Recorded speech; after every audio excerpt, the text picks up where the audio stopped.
अस्सलाम वालेकुम फ्रेंड्स, उम्मीद है आप सब खैरियत से होंगे। इजी शेफ़ में आप सबको खुशामदीद। आज मैं आपके साथ जो रेसिपी शेयर करने वाली हूँ वो है ज़बरदस्त से आलू गोश्त की रेसिपी।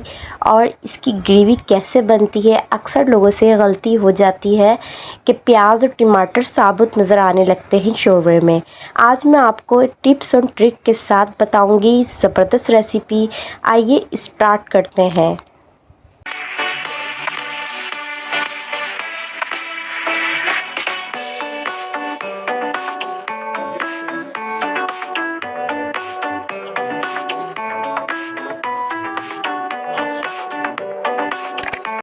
आलू गोश्त बनाने के लिए सबसे पहले मैंने बीफ जो लिया था वो है हमारा आधा किलो। और ये साफ़ बोटी वाला गोश्त है, बिल्कुल हड्डी वाला नहीं है।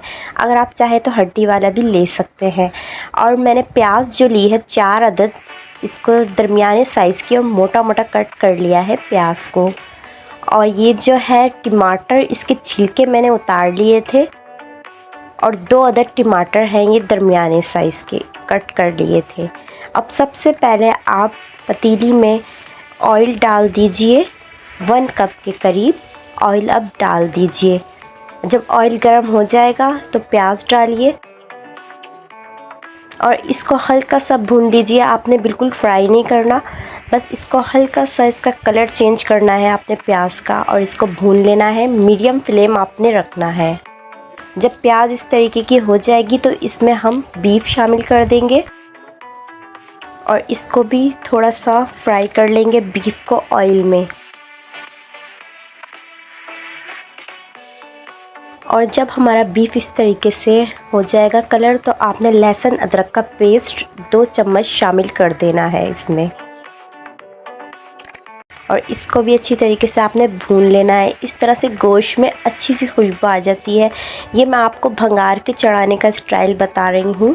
जैसे आप ऑयल में पहले चीज़ भून के चढ़ाएंगे, वो होगा हमारा भंगार के चढ़ाना।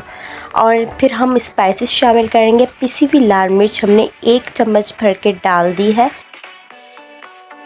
और हल्दी जो है वो आधे से भी कम चम्मच हमने इसमें डाली है। और पिसा हुआ धनिया आधा चम्मच। ये शोरबे के लिए बहुत अच्छा रहता है पिसा हुआ धनिया। और गरम मसाला हम साबुत नहीं डालेंगे, हम डाल देंगे 1 चम्मच के करीब गरम मसाला पिसा हुआ।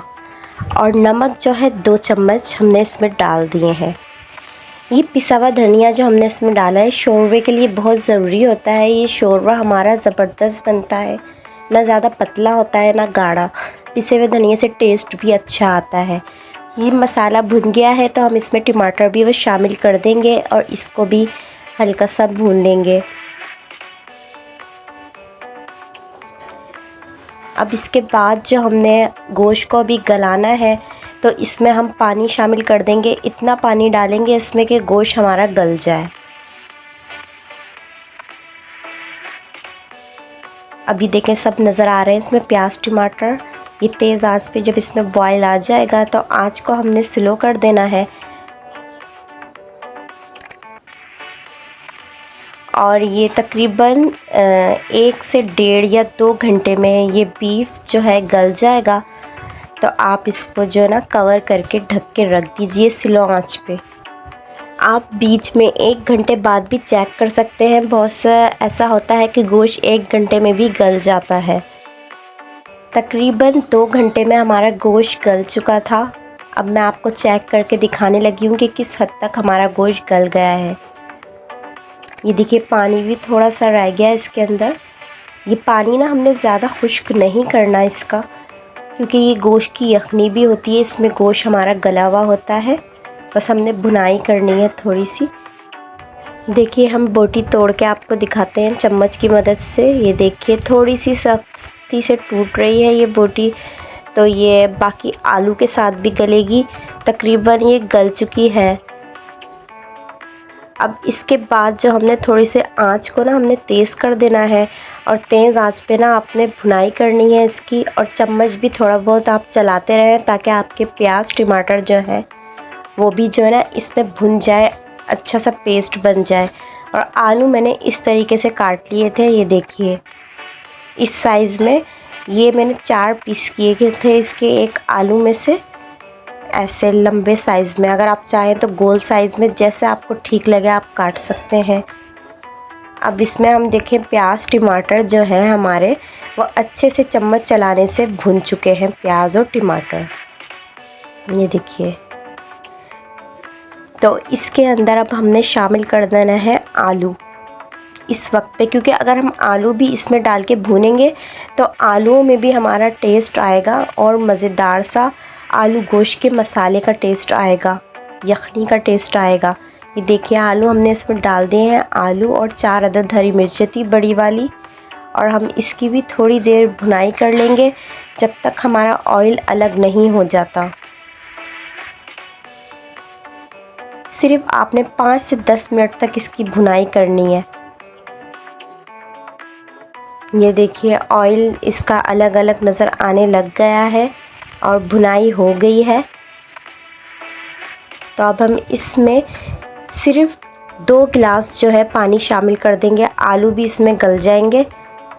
ज़्यादा आपने पानी शामिल नहीं करना, सिर्फ 2 गिलास।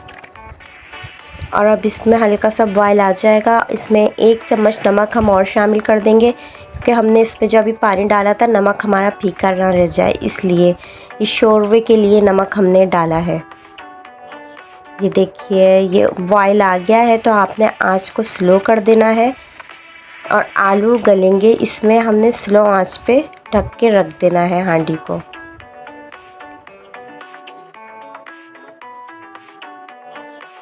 तकरीबन 10 मिनट के अंदर हमारे आलू गल चुके थे। हमने हरा धनिया भी इसमें डाल दिया है काट के। और ये देखिए हमारा शोरबा भी रेडी है, ज़बरदस्त सा शोरबा, ना ही ज़्यादा पतला है ना गाढ़ा, मज़ेदार। हम डिश में आपको निकाल के दिखाते हैं। ये देखिए कितना मज़ेदार रेड कलर का शोरबा रेडी है।